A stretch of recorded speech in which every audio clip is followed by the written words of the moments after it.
السلام عليكم ورحمة الله تعالى وبركاته. مرحبا بأعزائي الطلبة والطالبات في هذه الحصة الجديدة. أتمنى أن تكونوا في أتم الصحة والعافية. إذا سأشارككم الآن موضوعا خاص بامتحان سبق وأن طرح هذه السنة لأحد الدول الشقيقة، والمقتطف من التمرين يتعلق بدرس المتتاليات. إذا فوجدت بأنه تمرين مهم جدا يستحق المشاركة، لهذا سأشاركه معكم في هذه الحصة.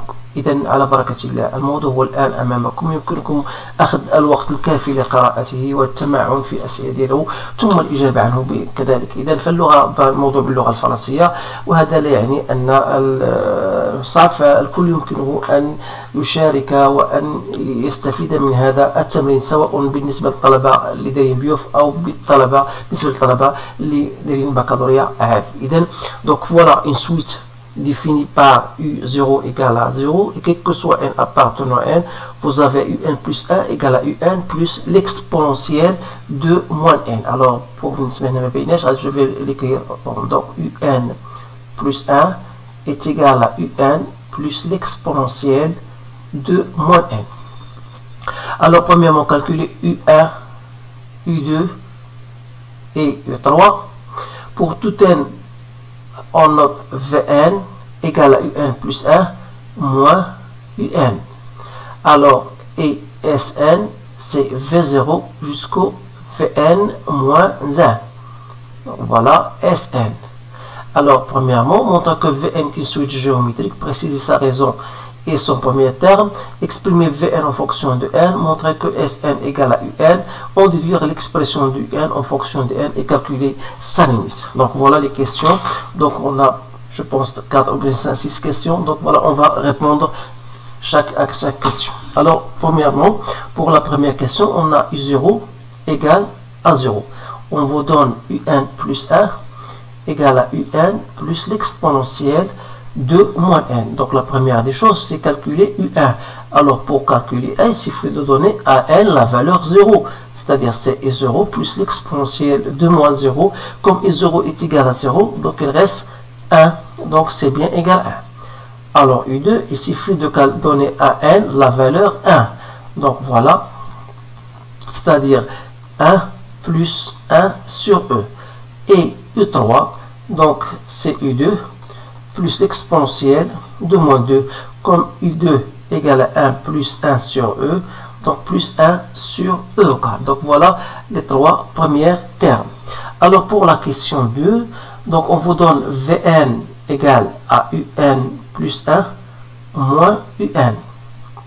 Donc on donne Sn égale à V0 jusqu'au Vn moins 1. Donc la première question, c'était de démontrer que Vn est une suite géométrique. Alors là, il faut chercher Vn plus 1 en fonction de Vn. Or, Vn plus 1, c'est quoi? C'est Un plus 2 moins Un plus 1. Alors, n'oubliez pas que Un plus 2, c'est quoi? D'après l'expression ci-dessus, donc c'est quoi? C'est Un plus 1 qu'on peut la déduire à partir de l'expression Un plus 1. Donc Un plus 2, c'est Un plus 1 plus l'exponentielle de moins n plus 1. Alors, si on va remplacer donc Vn plus 1, c'est-à-dire il y a Un plus 1 plus l'exponentielle de moins n plus 1, donc j'ai remplacé Un plus 2, il me reste moins Un plus 1. Donc je pourrais simplifier, ça reste quoi? Moins l'exponentielle de n plus 1. Je peux le déduire, c'est l'exponentielle de développer, c'est l'exponentielle de moins 1 fois l'exponentielle de moins 1. Or, l'exponentielle de moins n, si vous remarquez ici, donc c'est quoi? L'exponentielle de moins n n'est autre que Un plus 1 moins Un, d'après cette expression. Donc je vais le noter ici. Donc c'est Un plus 1 moins Un, que je dois multiplier par 1 sur E. Alors, vous savez que Un plus 1 moins Un n'est autre que Vn, donc c'est 1 sur E fois Vn.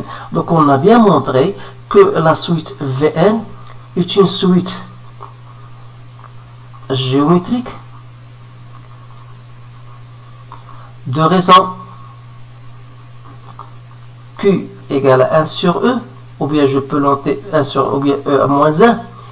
Et le premier terme, c'était V0 qui est égal à U1 moins U0 est égal à 1. Donc vous remarquez que c'est une question qui n'est pas tout à fait simple, mais il faut quand même savoir comment la manipuler. Alors je passe maintenant à la question B.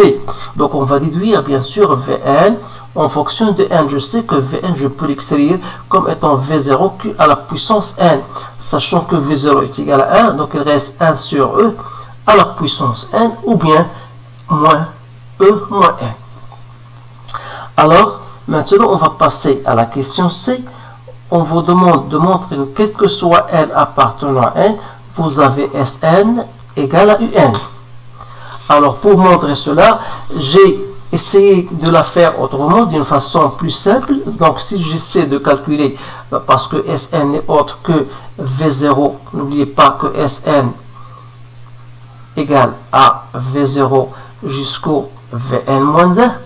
Donc si je calcule V0, c'est U1 moins U0, V1, ça sera U2 moins U1, V2, ça sera U3 moins U2, V3 égale à U4 moins U3.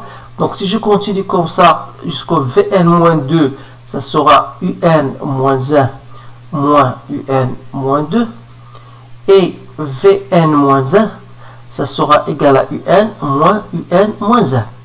Alors à partir de cela, donc je remarque que Sn, si je fais remplacer, donc c'est U1 moins U0 plus U2 moins U1 plus U3 moins U2 plus U4 moins U3 plus Un moins 1 moins Un moins 2 plus Un moins Un moins 1. Donc vous remarquez bien sûr que qu'on peut simplifier ici U1. Donc U2 avec U2, U3 avec U3, U4 bien sûr ce sera avec 4, et même Un moins 1 avec Un moins 1, Un moins 2 avec Un moins 2 qui est là. Donc qu'est-ce qu'il reste? Vous remarquez bien que Sn, elle reste quoi? Elle reste moins U0 plus Un. Comme UN0 égale à 0, donc ça veut dire que Sn est bien égal à Un. Alors voilà cette question. Donc maintenant on va exprimer, je pense la question qui reste, la question D, c'est d'exprimer Un en fonction de n. Donc toujours on a Sn égale à V0 plus V1 jusqu'au Vn, et on a montré que Sn n'est autre que Un.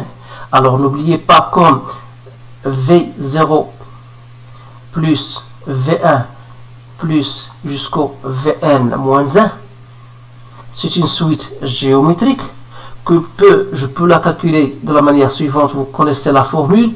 Donc à partir du premier terme, c'est V0, 1 moins Q. Combien est-il de termes? On a N moins 1, moins 0, le premier terme, ajouter plus 1 sur 1 moins Q. Je pense que cette formule, vous l'avez dans votre cours. Alors, ça veut dire quoi? Tout simplement, ça reste V0, c'est 1. Donc, il reste 1 moins Q à la puissance n sur 1 moins Q. Donc, c'est 1 moins exponentielle de moins n sur 1 moins exponentielle de moins n. Voilà. Donc, la somme, ça, c'est la somme Sn. Donc, qui dit Sn, ça veut dire Un, parce qu'on a montré que Sn égale à Un. Donc, c'est bien, voilà, son expression, bien sûr, en fonction de n. Maintenant, il nous reste la question, chercher la limite de Un lorsqu'un tend vers plus l'infini. Alors, bien sûr, vous savez que la limite de l'exponentielle de moins 1 lorsqu'un tend vers plus l'infini égale à 0. Ici, pardon, ici 1 moins Q, c'est, pardon, ici c'est E moins 1. Donc qu'est-ce qu'il nous reste maintenant? La limite de Un lorsqu'un tend vers l'infini. Donc, je m'excuse, il y a une erreur ici. Donc, parce que Q égale exponentielle de moins 1. Donc, limite de UN, ce sera donc, c'est quoi? C'est 1 sur 1 moins E moins 1. C'est-à-dire, c'est 1 sur 1 moins 1 sur E. Donc, c'est-à-dire que limite de UN lorsqu'un tend vers plus l'infini, donc si je mets au même dénominateur, ce sera E moins 1 sur E, donc ça sera E sur E moins 1. Donc, voilà la dernière question qui concerne bien sûr la limite de UN. Donc voilà, c'est un exercice très intéressant. Essayez de le refaire et n'oubliez pas même de le partager avec vos collègues pour que tout le monde puisse bien sûr comprendre ce genre de questions. Alors je vous remercie encore une fois, je vous souhaite une bonne chance et je vous dis à bientôt.